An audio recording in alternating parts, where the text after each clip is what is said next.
Toward the end of the day, a lady came in with a screen folded up that was not in very good condition, opened it up, and my jaw dropped. I couldn't believe what I was seeing. It was extraordinary. Dee. Hi. Hi. Tell me about this. My husband had this when we were first going together. It didn't fit in our home anymore. And so we stored it, and quite regretfully, it got damaged, and I want to know if it's worth any value or if it's something to just kind of discard and say, too bad it's gone. Now, Chinese painting is done in a narrative fashion, so you have the same figure represented in different poses, and this is the figure of a woman named Shi Wang Mu. She was sort of the leader of the Immortals, which is this heavenly band of deities in Chinese mythology. Really? And they lived on an island called Poshan, which is the island of the Immortals. We know that it has 8 panels. First question I have is whether it's supposed to have more than 8 or not. If you look at the far side over there, you see there's a cloud border. At the border that's behind us here, you'll see that there isn't. Anyone that could have afforded this screen lived in a tremendously large compound.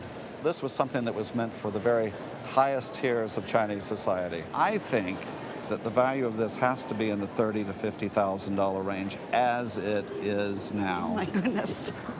And I was wondering whether I should... What were you wondering you're gonna do? I didn't know whether it should be saved or not. Oh my goodness. Thank you. We ended up speaking with Dee. She said, I'd like to sell this. I said, I've got to get rid of this screen. It's just sitting there.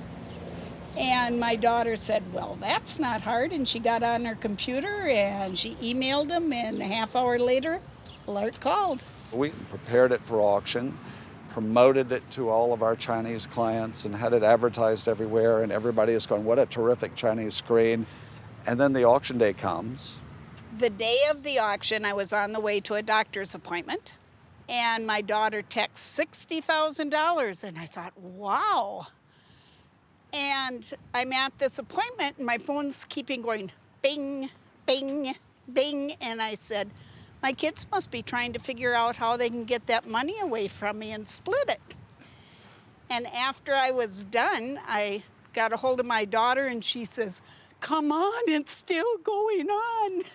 People that are participating are Chinese, and they start bidding enthusiastically, and then they drop out, and they're supplanted by all these bidders from Korea.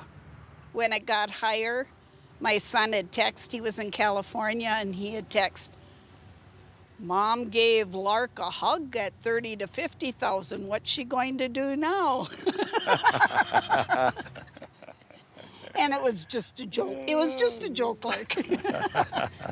It passed 100, and then it was in a race car to 200, and then 300 came and went, and then we're over 4, and we're going, oh my gosh. It kept going and ended up over $540,000, and we were really puzzled. Why were the Korean bidders so interested in this partial screen? We're missing something. It was the realization that it was actually not incomplete. It was just not a Chinese screen. It was a Korean screen. And it was a Korean screen that was purposely created to copy a Chinese screen. This is an important, important object.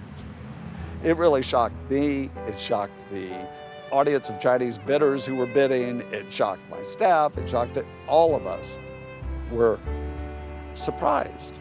I just, to this day, I can't really comprehend that much money for a screen. Particularly a moldy screen. A moldy one that I was going to burn.